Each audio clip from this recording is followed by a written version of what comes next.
I would say denial of service is one of the scariest attacks. It is not like other cyber attacks. Why? Because I'm not breaking into someone's network. I'm not going to brute force their credential, or I'm not even going to install some malware on my target machine. I'm simply gonna make their service or their device inaccessible. The services may be RDP, web service, FTP, SSH, whatever. I'm going to bring it down with bunch of requests. So before getting into the detail, it's a disclaimer. Don't try this attack on anyone without their permission, and don't get yourself into some sort of trouble. We can classify the denial of service based on its objective and the way how we are unleashing that attack. Volumetric, protocol, and layer 7 attacks. I have a web server to mess with. This is my web page,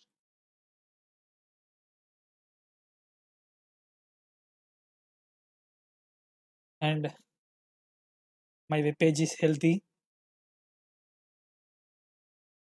Yeah, I have healthy server, and it is working on HTTP. Mess with this server. It's crazy, really. ICMP flood attacks. It is one of the volumetric attacks in which we are going to attack our target web server with a bunch of ICMP requests.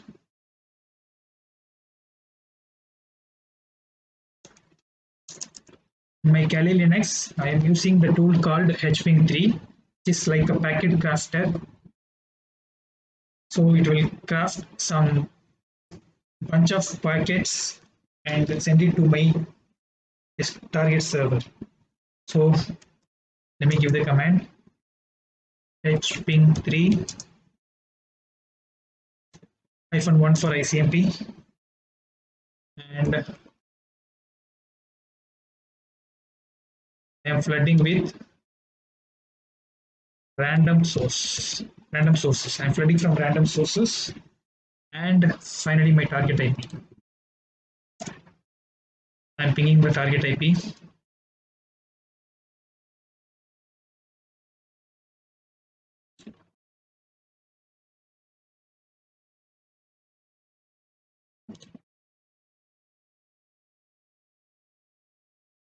Yeah. Since it is in flood mode, it is not showing the packets. So now I initiated the attack.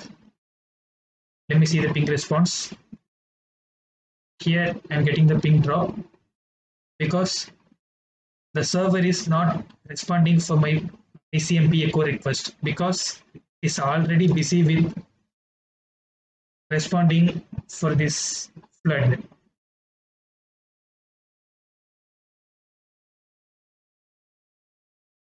Now let me check the server.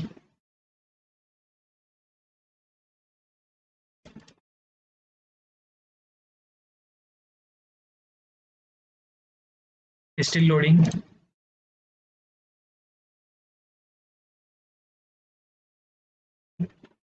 My server is suffering. Yeah, I'm not able to access it. It's taking long time. Yeah, now it is inaccessible as expected. So let me abort the attack. Now I aborted. Yes.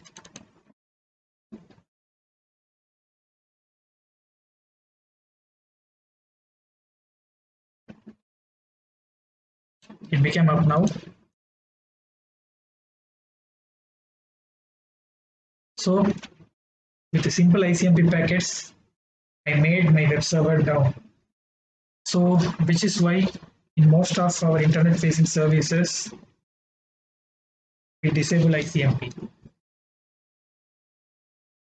Now let's move on to the next one. Now before launching SyncFlood, make sure our web server is working. Yeah, My web server is working fine. It's working, no delay. My web server is healthy now. So let me use the same hping3 tool for sync flood attacks as well. Sudo hping3 hyphen capital S, which represents sync packet. Hyphen P, my port is 80 because my web server is running on HTTP, and I am flooding my server with random source. Yeah, enter my victim IP.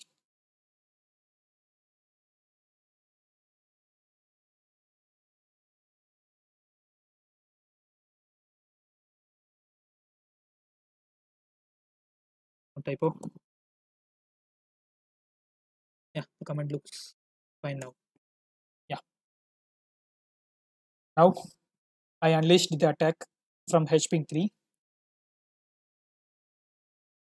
Let me check the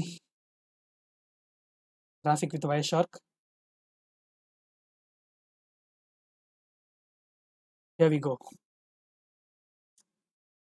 From random source, my destination server, the protocol is TCP, and I am sending continuous sync packets.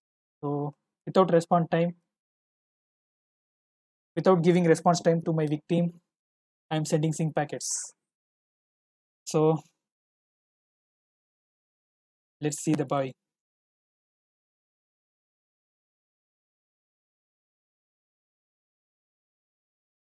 He's in trouble. See, still loading. Yeah, finally, I made my web server inaccessible. Application layer attack. Unlike other flooding attacks, we are not bringing down the entire device or entire service inaccessible here. We are only concentrating on particular service and making it inaccessible. So let me demonstrate that also. For this layer 7 attack, I am using Metasploit's framework to unleash the attack.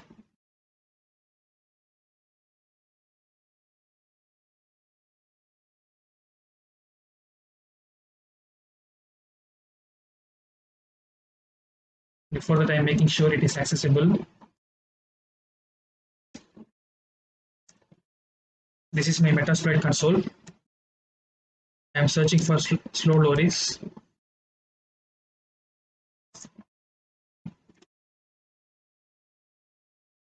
I found a path.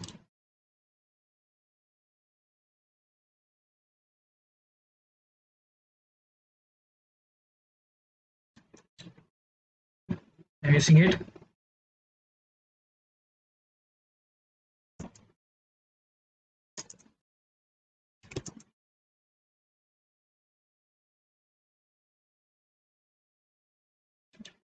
The port already set, which is 80. The same port I am using in my web server. So I'm simply setting the host.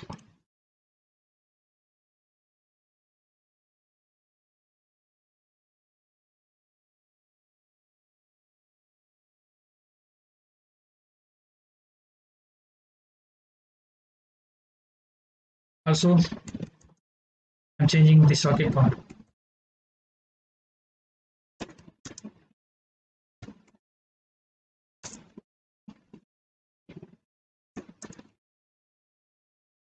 It's fine now.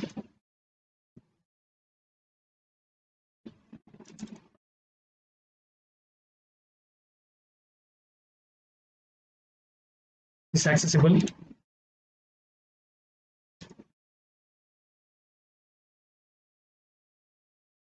Also, I'm able to ping.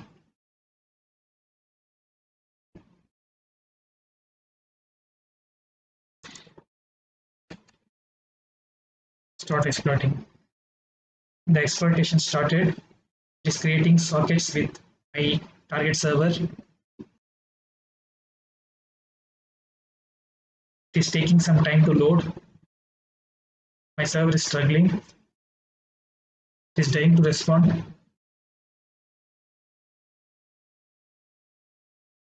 You can see it clearly. It's not responding now.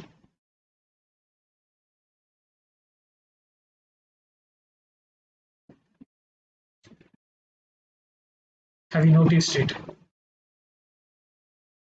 We didn't see much difference in the ICMP response because I'm not bringing down the complete target server. I'm only concentrating on the particular HTTP service. So here it is.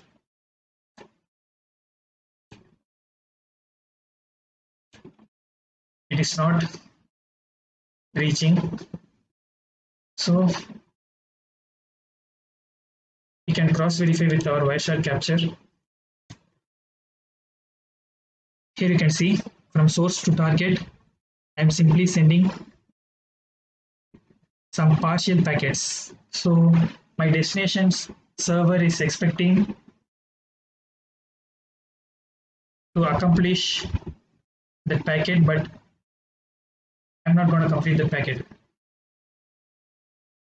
I'm only sending the partial request and engage my server. So obviously it won't be able to respond to the legitimate request.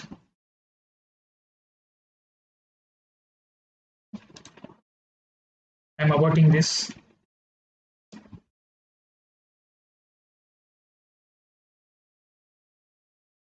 Now I'm able to reach. Yeah. So this is how denial of service attack is working. So again, disclaimer, don't try this attack on anyone without their permission. This is my first video. If you like this video, please consider subscribing my channel. Thank you for watching.